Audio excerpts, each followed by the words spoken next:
తెనాలిలోని గంగానమ్మపేటలో గల పిల్లలమర్రి వారి వీధిలోని శ్రీ విద్యాపీఠం శ్రీ సాలిగ్రామ మఠం ట్రస్ట్ సంయుక్త ఆధ్వర్యంలో నవగ్రహ సహిత శ్రీ నక్షత్ర సంపూర్ణ శాంతి మహాయజ్ఞం శ్రీ ప్రజ్ఞానంద సరస్వతి బాలస్వామీజీ నిర్వహణలో యజ్ఞ కార్యక్రమం ప్రారంభమైంది. ఉత్తరా నక్షత్రంలో జన్మించిన వారు యజ్ఞం నిర్వహించారు. శ్రీ సాలిగ్రామ మఠం ట్రస్టు శ్రీ ప్రజ్ఞానంద సరస్వతి బాలస్వామీజీ ఆధ్వర్యంలో లోక కళ్యాణం కోసం విశ్వశాంతి మరియు నవగ్రహ దోష నివారణకు శ్రీ నవగ్రహ సహిత శ్రీ నక్షత్ర సంపూర్ణ శాంతి మహాయజ్ఞంలో భాగంగా శుక్రవారం నాడు ఉత్తరా నక్షత్రంలో జన్మించిన వారు యజ్ఞ కార్యక్రమాన్ని నిర్వహించారు. ఈ సందర్భంగా శ్రీ ప్రజ్ఞానంద సరస్వతి బాలస్వామీజీ మాట్లాడుతూ, ఈ సంవత్సరం పంచగ్రహ కూటం వచ్చిన సందర్భంగా గ్రహశాంతి చేయాలని, ఇలా చేయటం ద్వారా అందరికీ విశేష ఫలములు లభిస్తాయని అన్నారు. విశ్వశాంతి కోసం జరిగే ఈ మహాయజ్ఞ కార్యక్రమంలో భక్తులు పాల్గొని వారి స్వహస్తాలతో హోమం చేసుకోవచ్చునని ఆయన చెప్పారు. ప్రతి ఒక్కరూ జన్మ నక్షత్రం రోజున ఈ మహాయజ్ఞ కార్యక్రమంలో పాల్గొని హోమం చేసుకోవాల్సిందిగా ఆయన విజ్ఞప్తి చేశారు. శుక్రవారం ఉత్తరా నక్షత్రంలో జన్మించిన వారు హోమం నిర్వహించారని ఆయన తెలియజేశారు. ఈ యజ్ఞ కార్యక్రమాన్ని శ్రీ విద్యాపీఠం సేవా సమితి సభ్యులు, జయలక్ష్మి మాతృమండలి సభ్యులు, సాలిగ్రామ మఠం సభ్యులు పర్యవేక్షించారు. ఆ నవగ్రహాలు మన చేతుల్లోనే ఉన్నాయి. ఇలా నవగ్రహాలు మన చేతిలో ఉండేది ఏంటి అంటే, దీన్ని ఆధారంగా చేసుకొని మన చేతికి ఉంగరాలు పెడతారు. జాతక రాళ్ళు ఉంటాయి కదా, ఉంగరాలు, నవరత్నాలు. ఇదిగోండి, ఈ చిటికిని వేలు పక్కన ఉన్న వేలు ఉంది కదా, ఉంగరం వేలు అంటారు మీరందరూ, అవునా?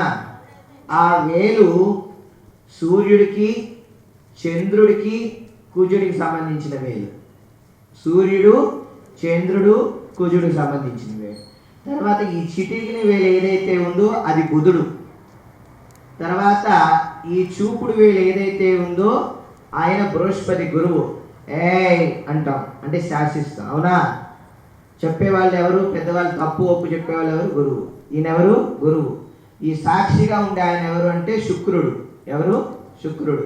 మధ్యలో ఉన్న వేలు చూసారా, ఆయన శనీశ్వరుడు. రాహువు, కేతువు. రాహువు, కేతువు. ఈ 9 గ్రహాలు ఎక్కడున్నాయంటే మన చేతుల్లో ఉన్నాయి. ఎక్కడున్నాయి? మన చేతుల్లోనే ఉన్నాయి. అంటే ఎవరి వారి జాతకాన్ని మార్చుకోవాలంటే ఎవరి చేతుల్లో ఉంది చెప్పండి? ఇప్పుడు వాళ్ళ చేతుల్లోనే ఉంది. కావున మీరు శ్రద్ధగా ఈ క్రతువు చేసుకోవడం వలన మీకు చక్కటి ఫలం వస్తుంది. అర్థమైందా? కళ్ళల్లో నీళ్ళు వచ్చినా, నాసిక రంధ్రాల్లో నుంచి వచ్చినా ఏమిటి అంటే మీ లోపల బ్యాక్టీరియా చెడు ఏదైతే ఉందో అదంతా బయటకు వెళ్ళిపోతుంది.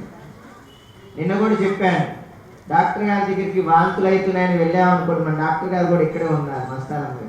వాంతులు అవుతున్నాయని వెళ్తే ఏం చేస్తారని మెడిసిన్ ఇస్తారు. ఆ మెడిసిన్ ఇచ్చినప్పుడు అమ్మ మరలా వాంతులైనవి అనుకోండి, మళ్ళీ ఈ ట్యాబ్లెట్ వేసినాక 1-2 వాంతులు అవుతాయి, మీకు ఆ తర్వాత నుంచి అవ్వవు అని చెప్తారు. ఎందుకంటే లోపల ఉన్న చెడంతా బయటికి వెళ్ళిపోవాలి. అలాగే మన లోపల కూడా ఒక బ్యాక్టీరియా ఫామ్ అయి ఉంటుంది. ఆ బ్యాక్టీరియా ఫామ్ అయినప్పుడు బయటికి వెళ్ళాలి. ఏం చేయాలి అంటే మెడిసిన్ తీసుకోవాలి.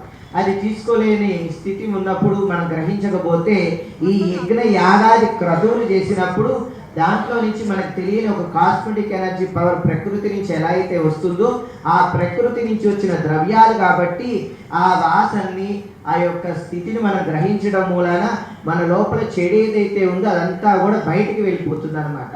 ఇలా కళ్ళంబడ నీళ్లు రావటం, నాసిక రంధ్రంలో నుంచి రావటం వల్ల అది బయటికి వెళ్ళటం మూలాన లోపలంతా కూడా ఫ్రీ అవుతుంది. ఇప్పుడు అంతా మీకు ఇబ్బంది అయినా తర్వాత కాసేపు అయినా చూస్తే 1 గంట 2 గంటల అయినా చూస్తే చాలా ప్రశాంతంగా ఉంటుందన్నమాట. అటువంటి యజ్ఞంలో మీరు నక్షత్రానికి సంబంధించి చేస్తున్నప్పుడు ఇంకా శ్రద్ధగా చేస్తే మీకు ఇంకా చక్కటి ఫలం వస్తుంది.